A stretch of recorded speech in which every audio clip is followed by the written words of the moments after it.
Hello and welcome to Post Credit Podcast, the place for you to go to get all your movie news after the credits roll. We are back this week. I am your co-host, Preston Moore, or I'm your host, Preston Moore, always joined by my co-host, Raymond Vanuya. Raymond, say hi. What's up, y'all? All right. So we have one thing we want to talk about this week, and that is It Chapter 2. Did we like it? Did we not like it? We are going to be talking spoilers. So if you care about the movie and you haven't seen it yet, go see it and then come back to us. We'll talk about it then. So before we get started, though, I do want to say both Raymond and I have been dealing with some sniffles. It's allergy season. We're both kind of struggling. You may be able to tell my voice may sound a little bit different. That's because it is, because I'm going through it right now. But we're going to make it through. This may be a bit of a shorter episode because that's all we have to talk about is It Chapter 2. So let's dive right in. Raymond, what do you give It Chapter 2 on a score out of 5? Ooh, out of 5? I'm going to give it a solid... I'll give it a solid 3.5. Yeah? Why? Yeah. For me, we'll go into it, but the biggest thing is the movie didn't need to be that long, and I felt that the story itself is good. You know, at a very plot level, everything that happens, I get it and why it's there. But from the way it's told and the way it's presented to us, I could not get into the flow of it. You know, and that's a problem for me because it took me out of it. It's like having a halftime in the middle of a movie. But What about you? What is your rating out of 5? I gave it a 3.5 as well. Long movies can be good. You know, I mean, I bring it up almost every week, but that's because it's one of my favorites of all time. Avengers Endgame. That's a 3-hour long movie, and the 3 hours work. So when you look at movies that reach this really long runtime, the runtime in and of itself is not necessarily the problem. You know, it's what you do within that runtime to where if you fill the whole thing to where it doesn't feel, to where the script still feels tight, you know, and the film still feels like every scene has a reason to happen and you can't cut out any of the subplots or any of the arcs that happen in the movie, then it's good. You know, if you can still do that in that 3-hour time, then you're in good shape. And I think that's something that Endgame did. I think Once Upon a Time in Hollywood, you look at that was a pretty long movie as well, and they did that really well too. It Chapter 2, I was excited that it was going to be long because it was exciting to me, and I'm not a huge horror fan. I've only watched a few because I only became able to watch them, physically able to get through them a couple of years ago, so I am still easing my way into it. Like physically able to walk through the theater with the ticket. Yeah, not even kidding you. Like I'm so bad with scares. I jump every time. I'm really not good with it.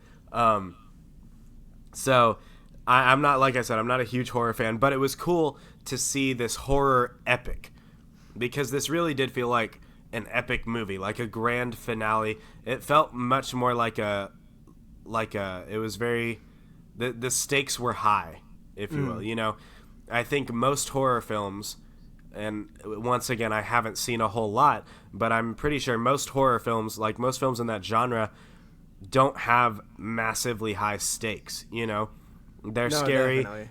They can be very, like, they can pull you in and have great scripts and stuff, but it's not like a big epic event, you know, the way that, you know, a lot of big superhero movies will make themselves out to be, or even just other movies like that where they market themselves as this big thing. And that's what It Chapter 2 did, and that kind of dragged me in because I did really love Chapter 1.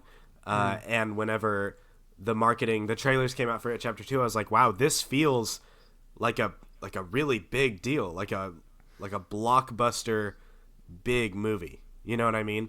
No, definitely. So that made me very excited for that long run time because I was hoping they would use it effectively as Avengers Endgame did. But at the end of the day, you know, they had the 2 hours and 50 minutes, and I just feel like there are certain subplots, certain scenes in the movie that you can cut out. You know what I mean? For me, and going back to what you said about it feeling more epic for me, not only in terms of like the grand scale of the movie, but I think Pennywise too. They've really done a good job at making him a villain more so than just a monster. Because I feel like for me, when I watch a lot of horror movies, like some ones that I can think of that are still good, but they just don't have that effect. Kind of like, yeah, I hate to say it, like, like the Thanos effect, where it's like, oh, this villain feels like greater than all the other villains. Yeah. Like Insidious or The Conjurings, it's just kind of like, oh, okay, there's another demon, there's another ghost, okay, but then with Pennywise, it's like, no, this dude's morbidly terrifying. It's like, yeah, and you feel like the grand scale, even though he only affects this one town. It's just like the way he's presented in the way that I guess they also give him a lot of screen time, make him like an actual character, even though his character never really changes that much. Yeah, just he feels more threatening, and I appreciate that is one thing I did appreciate about It Chapter 2 and It Chapter 1. But yeah, you're right. There are a lot of scenes that I felt could have been cut. I'm still trying to decide which ones, like if I were editing this movie, would be on the cutting board, but I don't know. I just felt like, yeah, you're right. It just didn't need to be that long. Like, what's like one of the scenes for you, at least, that you've just felt like didn't have to be there, or you're just like, why are we watching this? So I do have an entire. I do know what I think should have been cut, but before I talk about that, I do want to say I have not read the book. Oh yeah, same. Full disclaimer. The book's like massive, as big as a Bible. I would probably enjoy it. I think it sounds interesting. But I haven't read the book. So what I've heard is that what I've heard from people who have read the book is that this movie stayed very close to the book's plot. I heard that they added only one little thing, and that was the subplot with Bill and the little boy who got killed in the carnival. That didn't happen in the book. Gotcha. But other than that, they really did stay true to the book, is what I've heard. So, and I appreciate that, because I do have this feeling where you look at Percy Jackson is probably the best example, where you had this awesome, amazing book series, and then you take it to Hollywood and they completely change everything, and the movie doesn't do well. Mm-hmm. Percy Jackson, I did read those books, and I think they had the potential to be Harry Potter level hype. I mean, those are good books. So when you have something that's already a blockbuster, like already sold so much in book form, why would you change it that much? So I do have that feeling where I appreciate that It Chapter 2 stayed close to the book, because the book was so successful. You know what I mean? So I appreciate that, but also coming into play when you make that transition, it's good to stay faithful to your source material, but also there are some things you have to cut. Yeah. You know what I mean? There are some things not necessarily that you should change when you go from page to screen, but there are some things that you need to cut. And for me, the one glaring thing when I look at this movie as a whole, you could take his character out and it would not change the end result, is the entire Henry Bowers subplot. Oh God, yeah. Where he's kind of escaped this mental hospital, and now he's doing, essentially is like his little henchman kind of. I think, and I like the inclusion of Henry Bowers, and I like seeing him as an adult, how he's like descended into madness and all this stuff. I think that's really interesting, but I just think when you look at the grand scheme of things, they spent a lot of screen time on him, and they really didn't need to. You know what I mean? Yeah. So, you go ahead. That's my one thing that I think could have and probably shouldn't have been included when they were making the transition. What about you? I had the same thing. I mean, for me, it was a little bit more of a qualm with like the little kid that gets killed at the carnival. I don't know. I wasn't really feeling that subplot too much. Like, I felt like we still could have gotten to angry Bill just charging at Pennywise, like based off his anger about Georgie and everything that happened alone, without having to see the little kid get devoured. But yeah, but piggybacking on what you said about Bowers, I felt like the only substance he really gave to the movie was stabbing Eddie in the cheek, and then Eddie stabbing him back. Like that was Yeah. that was like the only really bit that was important in his role, just because it kind of showed Eddie's character progressing and becoming a little bit braver. But even then, it backpedals when they get down into its house, and he's like, dude, the knife, and he's just like freezing up, and then he's just like, Yeah, and he dude. can't do it. Yeah. Yeah. So those are for me, those are the two things. With the little kid, it's just kind of like, I get where they were going, and that drove Bill to be like, no, I'm gonna go kill this clown by myself, blah blah blah. But I just really felt like you didn't really have to go do that, because, all right, if they had gone, maybe I'm not sure how it happens in the books, but let's just say he had gotten his token like normal, got scared by Pennywise, etc., etc., and then they meet up at the library, and then there was no Bowers attack on Mike. It all would have still ended up the same. They go down there, and it would have been the same story. They go down there, and it just so happens they don't have the whole "we're gonna do this together." But they could have that in the library and be like, "Yeah, we're gonna do this together," because that's how it started. And I don't know. For me, it's just like that's why I just really didn't feel like even though like I got the kid scene, like I gotta admit I liked it, because it was like, damn, he really just murdered this little child. Like that was crazy. Yeah. Like that was intense. And then the way he does it too is cruel. I was like, oh my god, like that's dark. But yeah, it just didn't really have to be there. Yeah, I agree. I think, and this is another critique, and I see where they're coming from, because from what I understand, this happens in the book. Excuse me. This happens in the book as well, and so I don't really fault them for including it in the film, but I don't know if it necessarily helped having it in the film. So there's this whole, chunk of the movie, a good bit, probably maybe a third of the movie, the entire second act is the Losers Club. Essentially, they split up. Everyone splits up, and they have to go find all these tokens, essentially, for the ritual of Chud. I think it's Chud. Am I right? I think it's Chud. I mean, in the reviews I read, they said Chud, but I could have sworn I heard Jude, but let's go with Chud. It's the ritual of Chad. It's just a bunch of frat guys. There you go. They throw just a bunch of the ritual of Chad. things. They throw a bunch of beer cans in the little thing, and they blow it up, and yeah. They all have to shotgun a beer and then hold hands. Yeah, the ritual of Chad. That's what it is. Anyways, so in the book, this happens as well, and they all go, and they find their token for the ritual of Chud, I think, and so then they come back, but what worked in the first movie so well is that you've got these characters, and they're all so good. I mean, the child acting from the first one, I mean, once again, I've talked about it before, but the child acting in the first one is spectacular. So just a little commendation on that, because that's really, really noteworthy. But the best thing about it, chapter 1, is when they're together. When they're interacting with one another, and even in the scenes without Pennywise, the more lighthearted, funny scenes, it's really, really engaging, because the child acting's so good.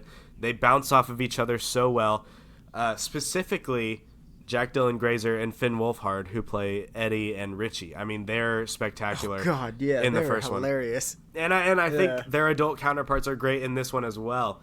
But the problem from a plot standpoint is the movie itself is best when these characters are together. Splitting all of them up and having all of them go to different places individually, and the fact that there's so many of them and we have to watch each and every one of them and what they go through and watch all of the flashbacks, that took up a chunk of the movie. I mean, that was a good amount of time.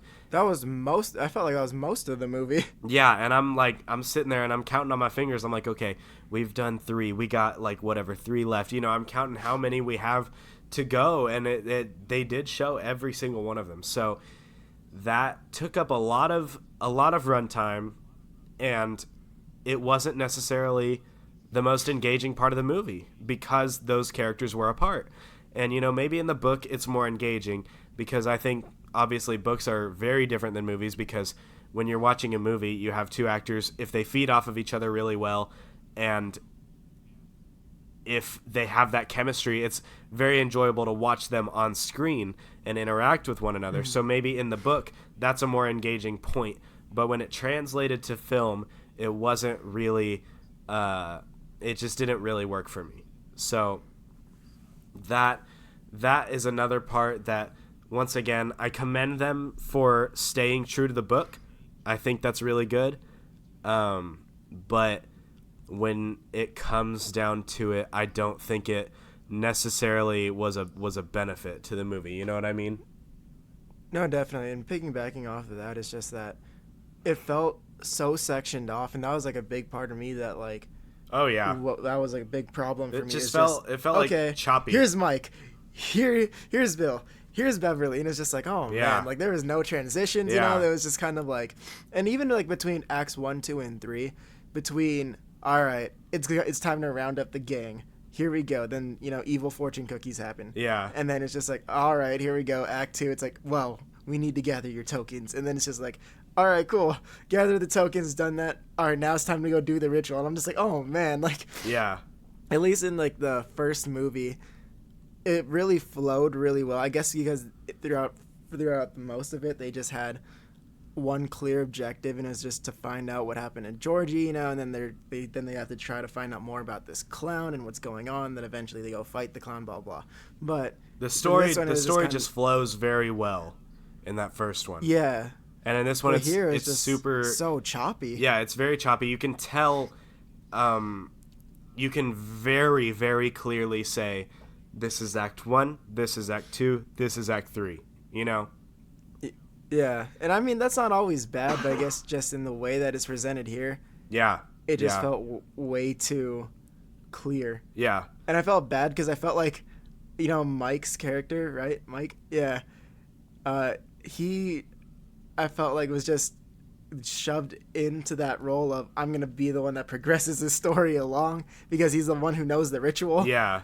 And I was like, oh, that blows. Like, he doesn't get the character progression. You know, he doesn't get the emotional moments. It's just, by the way, we have this Native American artifact that you need to use to capture the lights. I'm like, oh, man. A lot of exposition going on. Yeah. Yeah. And then that acid trip scene, too, that was something. What are you talking about? Oh, I remember. When he gives James McAvoy the water thing. I was like, oh, man. That was interesting. That's another thing I want to talk about is, this is another instance where they held true to the book. I just don't think that it fit within the story. It felt very out of place and weird with the whole ritual of Chud as a concept, you know, as that's the way they defeat Pennywise. Where in the first one, you know, you've got these kids and they pretty much just beat up Pennywise, you know, and that's how they don't defeat him, but that's how they send him back essentially. And by just gaining strength and just going after him. That's literally it, you know? And then in this one, it's much more, there's a lot of aspects that come into play that are really, like, out there, and they don't really fit. When he starts talking about the ritual, I'm like, what the heck? Like, you know, that's not, this movie just didn't feel in place, you know what I mean? And no, definitely. And that's just, I mean, again, that's in the book, and I appreciate them keeping what's in the book.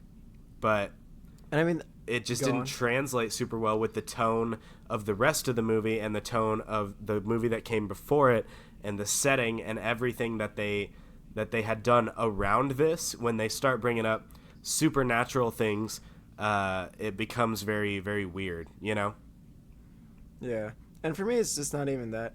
It's also, like, yeah, it does feel out of place, but they just abandon it by the end, too. Yeah, they don't even do it. Obviously, yeah, the ritual doesn't work. You know, and then he just comes to mollywop them, and then eventually they're just like, no, Yeah. we just basically have to do the same thing we did in the first one, which is not be afraid of him. Yeah. And then make him small. And I was just like, okay, so you could have just done that from the beginning and everything would have been okay. Yeah. Like, that kind of blows, but all right. Yeah. And I don't know, in a storytelling standpoint, I get it and it makes sense, but it's just very unrewarding. Yeah.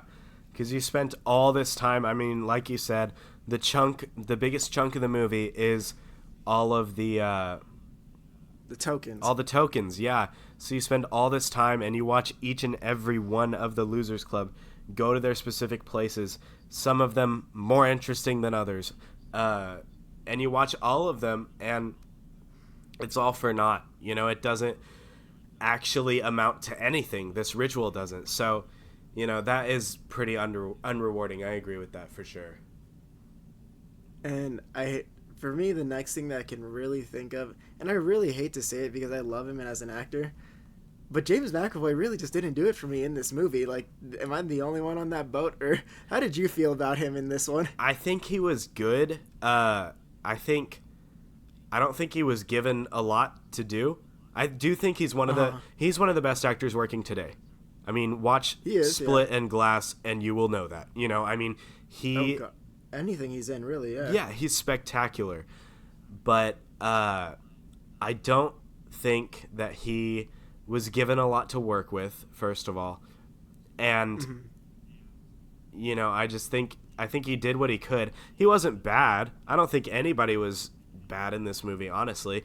The performances are kind of what make the movie better than it could be. You know, they elevate the movie to a level where I can say I did enjoy the movie. I would watch it again. You know, we've been talking all these critiques, but I did a star for me. Yeah. We've been talking all these critiques, but I did really enjoy the movie because I enjoyed watching the performances. And James McAvoy, he was good, but he wasn't spectacular. But I don't think he had anything to be spectacular with.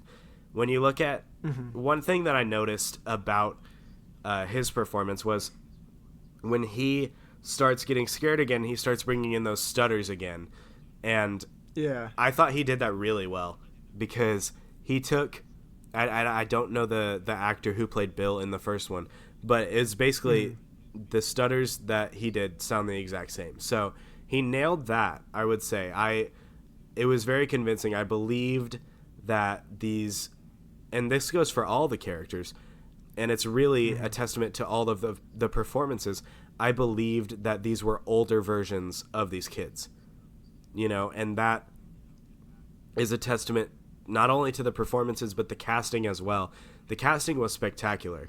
These older versions looked like the kids for the most part, I think. And that was really, definitely, really spectacular. And they also just captured the performances that the kids gave in the first one, and they nailed it. You know, all of them did so well. I would say my favorite of the new cast was Bill Hader. Everyone's saying Bill Hader's a standout, and I 110% agree. He was incredible. What do you think? No, I agree with that. I mean, I feel like, I don't know if it's about his acting or if it's about his character, just because I felt, Richie was the standout in the first one. Yeah. And now Richie's a standout again. I think it's more about the character. But yeah, Bill Hader did a great job. I mean, especially his subplot, I felt, was the most interesting to me. He was given the most to work with. Best one. Out of all of the losers, he was given the most to work with. Because I think something that is interesting is some of the Losers Club face the exact same fears that they faced before. You know, even as adults, they're afraid of the same things, and they're haunted by the same exact things that they were haunted by as kids. They haven't really grown. They're just, you know, their subplots are essentially the same subplot that happened in the first one. And like Eddie's fear of disease. Yeah. I mean, Eddie is afraid of being gross and germs, and I get that, but like at the same time, Richie's subplot, I mean, he's a completely different character in this movie, while at the same time being the same character. You know, you can see how he's changed and how he's grown, and how he's a different person, but still the same guy. You know what I mean? And I really appreciate that about his character, and that's why he was given the most to do with. No, that makes sense, yeah. And I felt like he had that scene in the arcade when he was collecting his token. That was really good. I was like, damn, that was good. I was like, that was just a really good scene. And I felt bad. I was just like, oh man, like Finn Wolfhard in that scene, right? I was just like, he really played that off. Like, I don't know, just like for him to just like storm out of there, obviously, Oh yeah, and everything. Yeah, and then of course the R+E at the end killed me. I was like, oh, that's rough, man. Yeah, that's really rough. Yeah, I didn't even know that about his character. It was really interesting. Yeah, same. Like, I did not pick that up. Like, no. And then once I figured it out, I was like, what? Yeah. I was like, that's crazy. Yeah. I really liked it too. It was a really good inclusion. One thing that I want to talk a little bit about before we'll move on to things that we loved about the movie here in a sec, but before that, I do want to say one more thing. So they bring back all of the original cast. So they brought back all of the child actors from the first movie, but these child actors look very different now than they did when they filmed the first movie. And you look at Finn Wolfhard. I mean, we've literally watched this kid grow up with Stranger Things. He looks so different than he did 4 years ago. Yeah, absolutely. Well, he hit puberty. That's what happens. So it's and that's the age that all these kids are at. So they bring them all back and they do some CGI work on these kids to kind of de-age them. I don't know if you caught that. Imagine having to de-age a teenager. Yeah, I mean well, I've never seen that done. De-age someone from what, like 16 to 12, you know? I mean, that's a big difference, you know? You think back to when you were 16 and when you were 12. It's a very different thing, you know? And so some of that CGI was a little bit noticeable, I'll say. And then another thing that I picked up on, I can't quite tell what it was, but they did some kind of audio editing to these kids' voices. I don't know if you heard it, but something just sounded. I didn't pick up on that. I caught it in one scene where Child Eddie was talking. I don't remember what he was saying or what scene it was. I think they were in the little clubhouse underground, but okay. I caught it, and when he was talking, I was just like, "That's not his voice." Like, it sounded. Do you think they tried to like de-age their voice? I think they made their voices sound a little bit higher because these kids have hit puberty, and especially like the boys, their voices have gotten deeper. So I think I genuinely it threw me off a little bit because I was like, that's not what I'm hearing. Isn't natural, you know? It's just something that my ears picked up on. Go rewatch it, you may notice it, but I'm not the only one that noticed it. I'm not going crazy. I saw someone talk about it in a review as well, and I was like, thank God, because I thought I was going insane. But it's definitely, if you listen for it, you can kind of hear it. It's a little prevalent. Interesting. Yeah, because I didn't keep up with like the production of It Chapter 2. No, I didn't either. I wasn't sure. I was like, for me, like I wouldn't have thought about how much time, because I didn't realize really like until I watched it yesterday. I was like, wow, a lot of time has really passed since It Chapter 1. Yeah. And then so for me too, because Finn Wolfhard, he sounds exactly the same in that clubhouse scene, especially. Yeah. When they're on the hammock. Yeah, he sounds exactly the same as he did in the first one. So I didn't even like make that connection. Like, damn, he shot this still, but how did they get him to sound so young? Yeah, he shouldn't be able to sound the same. And I do think they did a little bit of editing on their voices a little bit, and it just threw me off just a tiny bit, and I noticed it. I think maybe you'll agree with this. I think it may have benefited them to shoot these two movies all at once. To shoot them back to back. That's what I was questioning. They didn't shoot them. No, they didn't. Back to back, did they? Well, and part of that is because no one really knew that Chapter 1 was going to be such a box office success. You know, it made. To be fair, a lot of Stephen King movies have bombed. Yeah, so it was. I wouldn't say it was a gamble, but it was definitely. It was unprecedented how much money it made. That in itself was a surprise. They didn't know if they were going to be able to make the sequel. So they kind of couldn't have shot it all at once back to back like that, but I think it may have benefited them had they had the foresight to know to do that. I think it could have helped them, but that's just these are kind of nitpicks, seeing like, oh, his voice sounds slightly off, or oh, that CGI is not exactly perfect. That's a nitpick, but it is noticeable, and it kind of takes you out of the movie when you notice it. You know what I mean? No, definitely. I mean, anything that takes you out of the movie has to be a critique. That's just how it is, Mm-hmm. even if it is the smallest thing. But oh yeah, I'm gonna look for that on my rewatch because I did not notice that. Yeah, but I didn't even notice the CGI on them either. Like you make a good point on that one. Like I didn't really think about that either, and well, so I mean, really you look at like, oh, I know I don't keep up with any of the other ones, but where it's like obvious. Some of them in the clubhouse. Gotcha. I could tell the most with Finn Wolfhard because he's changed so much, Yeah. And I know what he looks like now. I think it's because we see him in a lot of projects. Yeah. Yeah, that's the thing is Stranger Things season 3 came out and he looks like a 15, 16-year-old. He looks much older.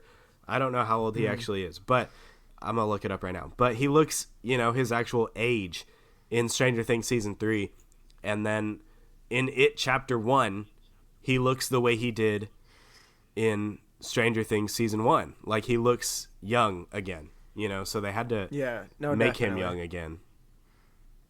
Let's see. Yeah, wow. I really did not notice that. Yeah. But he's 16 years old. So okay. He was probably 13, I'd say, when they filmed It Chapter 1. Gotcha. Being that he's 16. Yeah, that makes sense. 16 now, and he was probably 15 when they filmed It Chapter 2. So it was a little bit you noticeable. grow a lot in those couple years. Oh yeah. That's the number one time in your life where you're going to look different, So it must have, I think it's a really interesting thing that they went in and de-aged a 15-year-old to be 13 again, I mean, that's just the power of movie magic now. Yeah, no kidding. But let's move on. What did you love most about this movie? Honestly, Pennywise. I thought just how vicious he was so interesting. I mean, first of all, the effects on Pennywise are really good, and especially that scene where, I know this isn't like a special effect or I guess slightly, but that scene where Beverly sees him and he's just like, you still haven't changed anything, and he's like smearing his face with all the makeup and the blood comes. That was insane. Man. Yeah, I was just like, and then I mean, who's the actor for Pennywise again? I can't even pronounce his last name. That's why. Bill Skarsgård.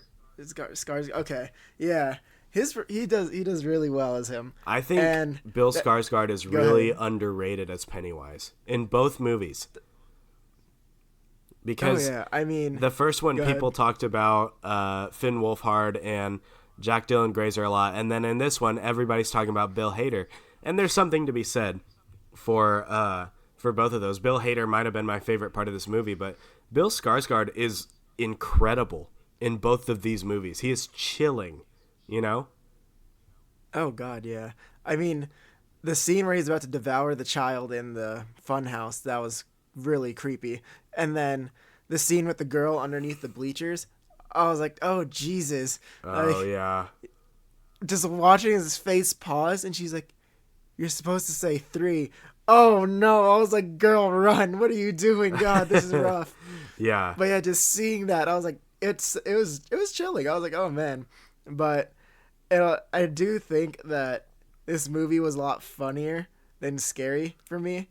Yeah. And that was just because like the Pennywise, like, I don't know, just like his scenes, they're so funny in a way. I mean, the naked grandma like rushing at Beverly, that was kind of hilarious. Yeah. Yeah, and then him hurling fat jokes at what do you call it? God, I forget his name, like his character name. The kid who got really buff in the end. Oh. And ended up. What is it? Ben, right? Ben. Yes, Ben. Okay. Him hurling fat jokes at him, like that was pretty funny. Like yeah. like in the flashback scenes, I was like, oh man, this is rough. Like, and I'll talk about this later too. But one of my favorite lines in there was when he's in the locker and he's like checking to see, if like Demon Beverly with the what do you call that? Ghost Rider face is like chasing him still. Yeah. And then he looks back and it's just Pennywise. He's like, "Kiss me, fat boy." I was like, Yeah. "Oh my god, I lost it." Yeah. Yeah. So I think for me, my highlight is Eddie Pennywise comedy scene. Yeah. I think this movie had a lot of humor in it, for sure. Sometimes it was helpful, and sometimes it could have been a little bit detrimental to the movie, because I think a lot of scares they kind of played off with a joke, and that made it feel like less of a horror movie. But something that I really loved, I've talked about it already, but Bill Hader in this movie is the clear standout. I mean, he's so good. And like we said, part of that is his arc. He had the most given to his arc, for sure. So that definitely helped him a lot, just because the script gave him the most to work with. But I also really liked the adult actor who played Eddie, James Ransone. I've really never heard of him. Yeah, same. I've never seen him in anything, but he was really good. I think he really captured the frantic nature of Eddie, and Jack Dylan Grazer's child acting performance. I think he did really well at capturing that. So I think that was a really one of my favorite parts. Is definitely, and this could be said for both incarnations, like the prequel and this movie, both Chapter 1 and Chapter 2, is you could say Richie and Eddie are the two best parts, and Pennywise. Oh, yeah. But Richie and Eddie are kind of the standouts in both movies, and a lot of that is just their characters in general. But the performances across the board, all four actors, all did really, really well. Oh, definitely. Yeah, I mean, I have my... I think it's more of a character thing for James McAvoy than it is an acting thing. Yeah, but yeah, definitely. I'd say all the actors did pretty well. I mean, and I was excited too. I love Jessica Chastain's character too. She's one of my favorite actresses.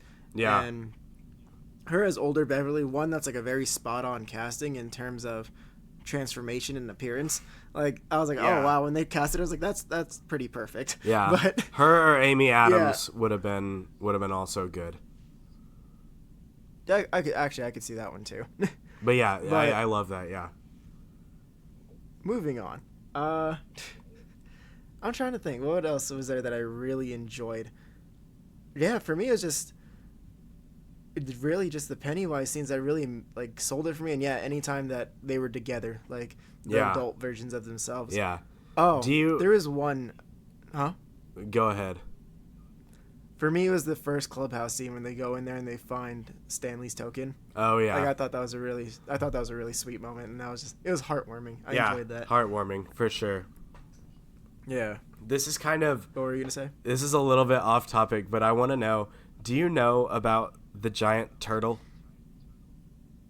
No, I do not. You don't? What is the giant turtle? Okay. No. Let me tell you. It's the weirdest freaking thing.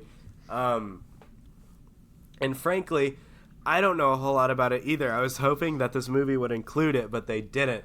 So in the book, and from what I understand, it's explored a little bit more in the Dark Tower series.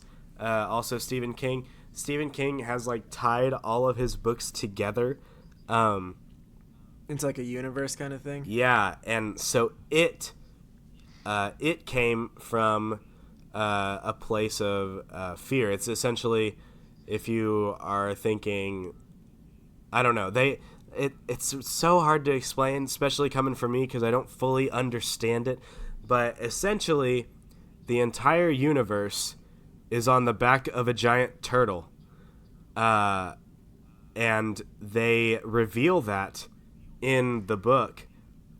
And I was hoping that they would do it in the movie. I understand why they didn't, because That's so freaking weird.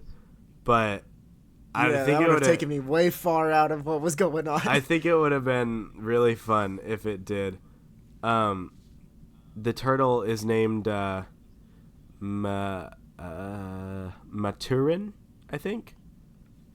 I'm not sure. Interesting. But, you know, I think that would have been so fun just to put in. It's just a giant space turtle, essentially. And he helps the losers on their quest to defeat Pennywise. And Pennywise is the evil the opposite of the giant turtle, essentially, from what I understand. Interesting. I'm like reading about it right now as I'm talking about it. What happens in the my book? goodness. Yeah, I think it's interesting. I wanted to see the giant turtle. Yeah, interdimensional turtle god that is the universal counterbalance of the evil Pennywise. And Pennywise in the book is actually a giant alien spider, which they kind of included. No, yeah, he was a spider in the end, and that happens in the book as well. And the adult losers are shocked to discover that the monster happens to be pregnant with a bunch of eggs gestating in its sewer lair. So they didn't include that, Pennywise's eggs. That would have been really weird. But I think I just would have liked to see it. I would have really liked to see the giant turtle. Like to see it. That's all I'm gonna say. Is that would have been fun. But let's move on. Anyways, we're gonna list. Excuse me. We are going to list our top 3 moments from It Chapter 2. I'll let you go first, Raymond. So for me, I already touched on it, but it was with Ben's backstory. I just thought that scene was so freaking hilarious. I mean, my theater erupted in laughter watching Really? it. Is when he's stuck in the locker and he just turns around. Because you knew it was coming. Yeah. You saw the face of the poster in the back. You knew it was coming. Yeah. But I thought, he'd like scream at him, like attempt to eat him, and he'd get out. But no. He hits him with a fat joke, and it was hilarious. Yeah. He hits him with "Kiss Me, Fat Boy," and I lost it, and everyone else in my theater lost it too. So it was a good moment, and that's my number 3. What's yours? My number 3 is probably, let me think. My number 3 is probably the moment with the Pomeranian, the little dog. Oh, in the man, not scary at all good. door. That's so funny. And you He's knew effing with us. No, he's not. and you knew that dog was gonna like jump up and try to kill them. But they spread it out a long time to make you think, well, maybe it's actually just a dog, just to plant that seed. But then of course right after you start thinking that it attacks. I thought that was so funny. Oh man, no, yeah, that was pretty good. See, I feel like this movie is a lot funnier than it was scary, and I'm just like, I'm okay with that because that's what gives it its legs. You know what I mean? To last the 3 hours. It was really funny, but I also think part of that could have hurt it because it felt like a movie that didn't really know what it wanted to be. You know, did it want to be a comedy? Did it want to be a straight horror movie, or did it want to be a giant action epic movie?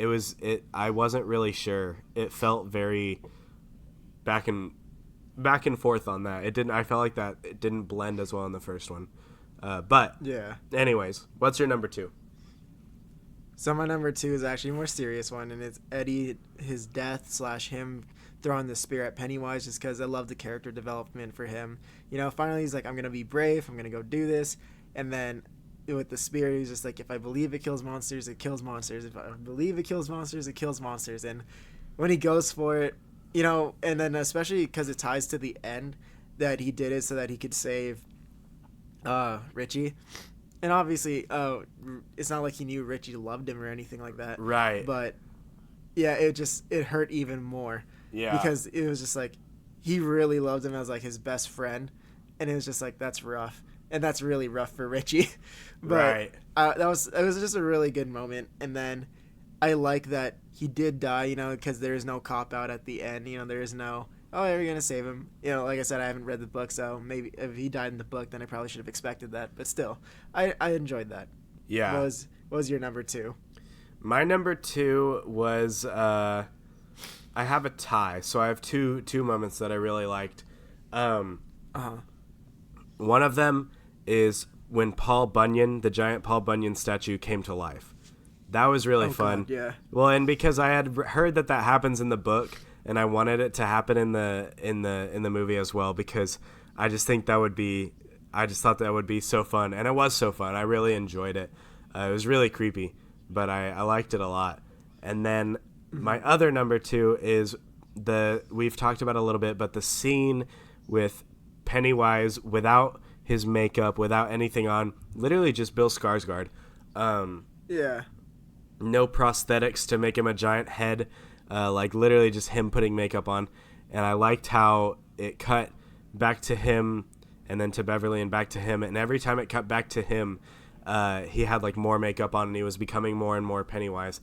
And then to make the red stripes kind of thing that come up from his mouth and up onto his forehead through his eyes, he like scratches, like he cuts them into himself and he makes it out of blood. Yeah. That was creepy. That when he did that, good. I was like, oh my God, like that was terrifying. But I really liked that. I thought that was really cool to see. And I just, the fact that he did those accents, that he did them with blood, was so just like, oh my God, like it's so gross, you know what I mean? but really cool, and I liked it, you know. No, definitely, I enjoyed that scene a lot. I mean, it was, like I said earlier, yeah, it was creepy, but I just loved like the realness of it in a way, you know, just because he didn't look like Pennywise yet. Oh yeah, and I think it was cool to see Bill Skarsgård doing it as Bill Skarsgård, you know. Because when you're acting, a lot of it is once you get your costume on, you're very much more confident to, you know, be your character. Yeah, be your character, and you feel a lot more at home with it and a lot more transformed into your character because you look like them. So I think that could be another testament to Bill Skarsgård, because when I think about portraying Pennywise, it seems very hard for me, but I think if I were to do it and after I had all of that costume on, the whole Pennywise getup, you know, the costume, the giant head, all of it, I think I would feel much more comfortable doing it because I looked like him, you know? No, so to see him give that same performance, even in a small scene, but to see him give that same performance when it's literally just him was really cool. Oh yeah, I agree with that. So, what is your number one? For me, this is a little hard just because it happened. Like there are there's like two scenes for it, but really it's just like anything that is Stanley's character. I mean, like Stanley, minus the beginning or where he kills himself. I really liked his letter to them at the end. Yeah, that was really good and heartwarming. You know, and it really, for me, that's what the It series for me has been more about. Has been more about the characters and the horror, and it's more. And I know like the first one was more like a really heartwarming, like coming of age movie, and here they are of age, I guess. So it's really more just like a movie about their friendship, and I enjoyed that a lot. And I really enjoyed his bar mitzvah scene, and when he's like, "I'm a loser, and I'm always gonna be a loser," I was like, "Oh man, you're the number one." Like, yeah, I don't know. I like Stanley's that too. Character is really sweet, and I love that. At the end in the letter, he explains, he's just like, I took myself out of the game. He's like, did it work? He's like, well, obviously, if you're reading this, it did. And I was like, oh. Yeah. Oh, man. Yeah. And, yeah, for me, it was just that, pretty much like that scene at the end where he's reading his letter and everyone's like going off into their own separate lives. For me, that just represented a lot about like the nature of friendship. You know, it's like, yeah, even though you guys are all far apart. And it was like the little thing too, like right before that letter was being read, when Mike calls Bill and he's just like, "Hey, did you get the letter?" He's just like, "What letter?" He's like, "Oh, you'll know when you see it." And then he's like, "Let me know when you do." And he's like, "All right, love you." And he's like, "Love you too, man." And I was like, "Oh man, it's like that's what this series has been about for me. You know, it's about friendship." And I felt that Stanley's character really nailed that part of the movie for me. Yeah, for sure. So, yeah, that's my number one. Just those two scenes, I guess, the bar mitzvah scene and then the letter at the end, but more so the letter at the end. It was just really good. Yeah. What was your number one? My number one moment, it's a short moment, but when it happened, I was just very, like, when it happened is when I knew that Bill Hader was the standout of the movie. So Eddie dies, right? And then they literally have to rip him away from Eddie's body. And the moment that comes to mind, it was also in one of the trailers actually, but it's just when he is like, when the house on Neibolt Street is when the house is collapsing and he's like trying to run back in, and you see all the pain in his face because he knows that Eddie's at the bottom of it and he wants Eddie back, and all his friends all the losers are holding him back, literally stopping him from just jumping into the wreckage. That was really powerful to me, just seeing the desperation and pain that Bill Hader was able to capture in that scene. It was really, really good. Really well done throughout that whole scene, and that moment stuck out for me. When I saw that, I was like, oh man, like that hurts, because like at this point in the movie, that Richie has been in love with Eddie this whole time, and really no one else knows it, not even the losers that are holding him back. But that's why it's like Eddie's death hits so hard, is because you see Richie's reaction to it, knowing that he loved him the whole time. So it's really hard, but no, that's just good acting. Yeah, it was all it is. It was exactly. It was my favorite moment because Bill Hader just sold it, and I was like, man, that's good. It was painful to watch, and I'm glad it was, because that just made it all the more better for me. No, definitely. Yeah. So I think that about wraps us up. Raymond, if you could, let's see, we did our rankings. If you could describe It Chapter 2 in 3 words to wrap us up. Funny, heartwarming, and a little unsettling. Yeah. Teensy tiny bit unsettling. There's some parts in there I'm like, oh Jesus, that was kind of extra. Yeah. What about you? I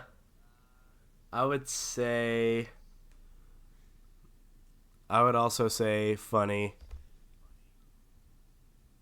And then I would say heartwarming in some moments, but also heartbreaking. I would say both of those, which a good movie has both of those aspects. So those are our full thoughts on It Chapter 2. Have you seen it? Did you like it? Let us know on Twitter. You can follow me at Preston Seymour. You can follow Raymond at Rvinyah. That's RVINYAH.